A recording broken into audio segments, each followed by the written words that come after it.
আসসালামু আলাইকুম। পাঙ্গাস মাছের কালচার কীরকম হয় বা পাঙ্গাস মাছের কালচার বলতে কী? তো প্রিয় খামারি ভাইরা, আপনারা যারা আমাদের কাছ থেকে নিয়মিত পাঙ্গাস মাছের পোনা নিয়ে থাকেন তাদের জন্য একটা এই ভিডিওটিতে মূলত আপনারা দেখতে পাচ্ছেন পুকুরে যে পাঙ্গাস মাছের যে কালচারের যে বুটগুলো, এগুলো মূলত আমাদের নদী থেকে সংগ্রহ করা আপনার থাই পাঙ্গাস মাছের এই বুটগুলো। হ্যাঁ, তো আমরা মূলত এই উন্নত মানের ভালো মানের বুটগুলো থেকে মূলত আমরা নিয়মিত ডিম সংগ্রহ করার পর তার থেকে আমরা মজুত করে থাকি। তো প্রিয় খামারি ভাইরা, এই পাঙ্গাস মাছ চাষ করে লাভ কি?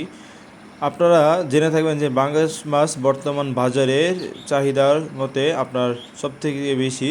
তো আপনি যদি পাঙ্গাস মাছের কালচার করতে চান তাহলে আমি বলবো অবশ্যই আপনি চাইলে লাভবান হতে পারবেন, কেননা এই পাঙ্গাস মাছের চাষের ক্ষেত্রে আপনার অধিক লাভবান হওয়ার সম্ভাবনা থাকে এবং এই মাছগুলোকে আপনারা পুকুরে আপনার 6 থেকে 7 মাসের মধ্যে এগুলোকে আপনারা এক একটাই 4 থেকে 5 কেজি ওজনে মাছ আনতে পারবেন।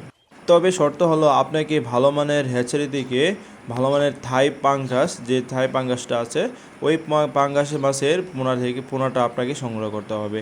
তো আপনি যদি ভালো মানের বড় জাতীয় ব্রুট মাছ থেকে যে পোনাটা বের হয় ওইটা যদি সংগ্রহ করতে না পারেন তাহলে আপনি ভালো মানের পোনা আপনি চাষাবাদ করতে পারবেন না। তো প্রিয় খামারি ভাইরা, ভালো মানের হ্যাচারি থেকে পোনা সংগ্রহ করার জন্য আপনি চাইলে আমাদের সাথে যোগাযোগ করতে পারেন। আমরা দিচ্ছি আমাদের আদর্শ মৎস্য হ্যাচারি থেকে উন্নত মানের ভালো মানের থাই জাতীয় পাঙ্গাস মাছের পোনা। আপনি চাইলে বাংলাদেশের যে কোনো প্রান্ত থেকে আমাদের দেওয়া স্ক্রিন নাম্বারে আমাদের সাথে যোগাযোগ করে এই উন্নত মানের ভালো মানের পোনাগুলো সংগ্রহ করতে পারেন।